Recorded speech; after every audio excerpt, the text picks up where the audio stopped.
The mansion was a sprawling masterpiece of architecture, a fortress of gilded stone and shimmering glass that sat on a manicured hill overlooking the city of Crestwood. It was a monument to the man who owned it, Elias Thorne, a self-made billionaire with a reputation for being as ruthless in business as he was generous to his chosen few. Inside, the silence was absolute, a heavy blanket that muffled the world outside.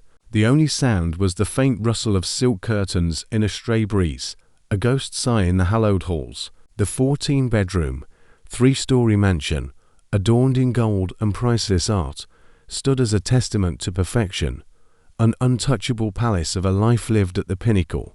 But somewhere on the second floor, a tiny sound shattered the stillness. A child's cry. Elias, fresh off an early flight from London, strode through the grand foyer, a hand-stitched leather briefcase in one hand and a small, antique music box in the other. It was a surprise for his 6-year-old daughter, Zoya. His flight had landed hours ahead of schedule, and he had dismissed his driver at the gate, wanting to surprise her. He smiled, the sound of her laughter echoing in his mind as he anticipated her delight. Then, the cry came again, a desperate, heart-wrenching sob that cut through the silence like a knife. It was not a childish tantrum, but a sound born of pure, unadulterated fear. His smile vanished. The music box slipped from his fingers, clattering on the marble floor. He moved with a speed that belied his age, his step silent on the polished stone as he ascended the grand, sweeping staircase.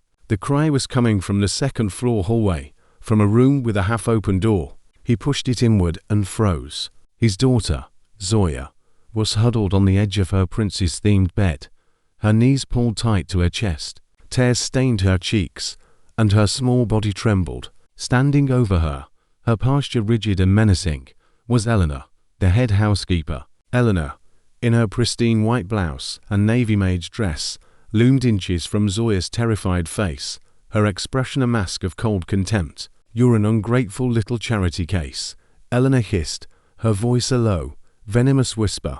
"You think because he picked you from a rundown orphanage that you can act like a queen. I have been building this house longer than you've been alive, little girl. I've seen your kind come and go. You don't belong here." Zoya's sobs grew louder, her breath coming in ragged gasps. She shook her head, her hand clutching a worn-out stuffed rabbit. I just wanted to call my daddy," she whimpered. Eleanor's face twisted with rage. "You don't speak unless you're spoken to," she spat, jabbing a sharp finger at the girl's small chest. "Your sad eyes scare me to death. He's not here for you." Elias stood rooted in the doorway, his breath caught in his chest. Neither of them had heard him enter. He watched, a horrified spectator, as Eleanor's vile words rained down on his daughter. Eleanor shifted slightly, her head turning just enough to catch a glimpse of him in the doorway. The blood drained from her face, leaving it a ghostly white. "Mr. Thorne," she gasped, stumbling backward. "Sir, I didn't know you were back so soon."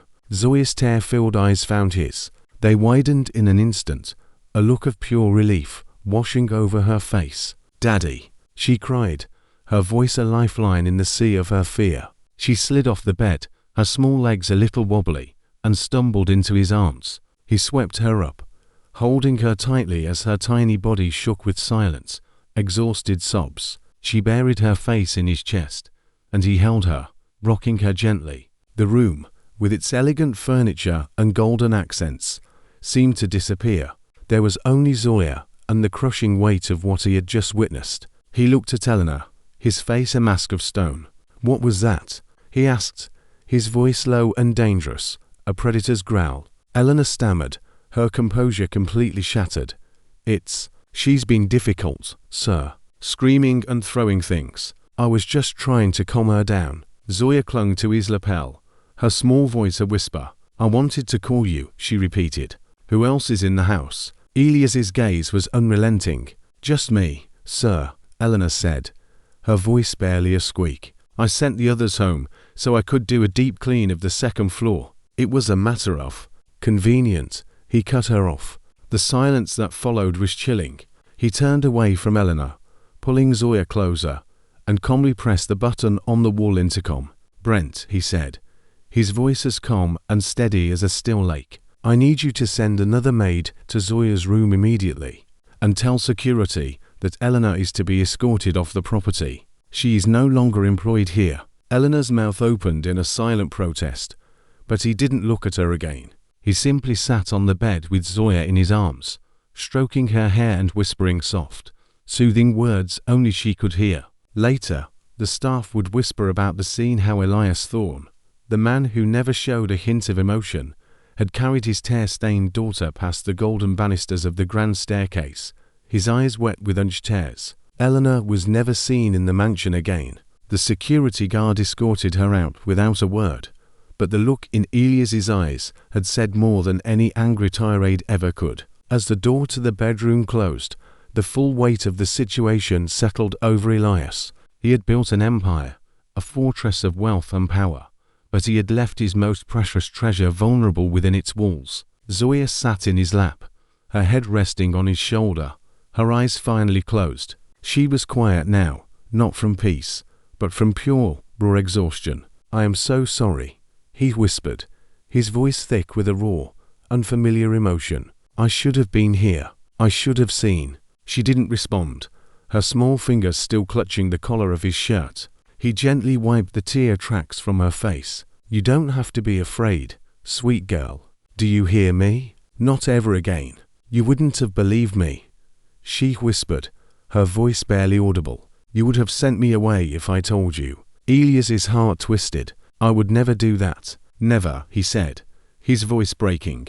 "You are my daughter, Zoya. No matter what." Her lips trembled. She said, "I didn't belong here." He closed his eyes, fighting back the rage that simmered beneath his calm exterior. "You belong here more than anyone. You belong to me because I chose you, because I love you." The next morning, the mansion felt different. Elias met with every single staff member. He didn't yell or blame, but his message was clear. Anyone who saw or suspected mistreatment and remained silent would be fired immediately. 3 more employees resigned, their apologies hollow. Elias, with the cold efficiency of a man who built an empire, set a new policy in motion. He hired a new team, including 2 full-time nannies and a licensed child psychologist.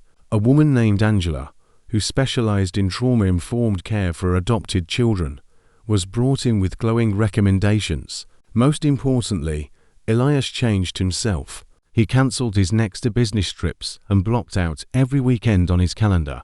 He was there when Zoya got home from her art classes, holding her hand as they walked through the sprawling gardens. He didn't try to fix everything at once, but he was present, a constant, comforting presence she had never known. Weeks later, Elias was tucking Zoya into bed. The fear in her eyes had begun to fade. She laughed more often now and asked him questions, a sign of her newfound trust. She still whispered to her stuffed rabbit, but now she slept with the light off. He pulled the blanket up to her chin, and she looked at him, her eyes soft and trusting. "You're not going to leave again, are you?" she asked quietly. He leaned down and kissed her forehead. "Not unless you come with me," he said, smiling. "Deal." She nodded. As he walked toward the door, she spoke again, her voice a small, secure sound in the stillness of the room. "Thank you, Daddy." He stopped, his hand on the doorknob. He didn't turn off the light. Instead, he came back and sat on the edge of the bed. "I will always hear you, Zoya," he whispered, "even when you are silent." The mansion, with its gold-adorned walls, was still a majestic and beautiful place, but its true value was no longer in its chandeliers or its hand-carved furniture. It was in a father who had finally understood that protection was not just about providing, but about being present. It was in a daughter who, after everything, finally felt she was home.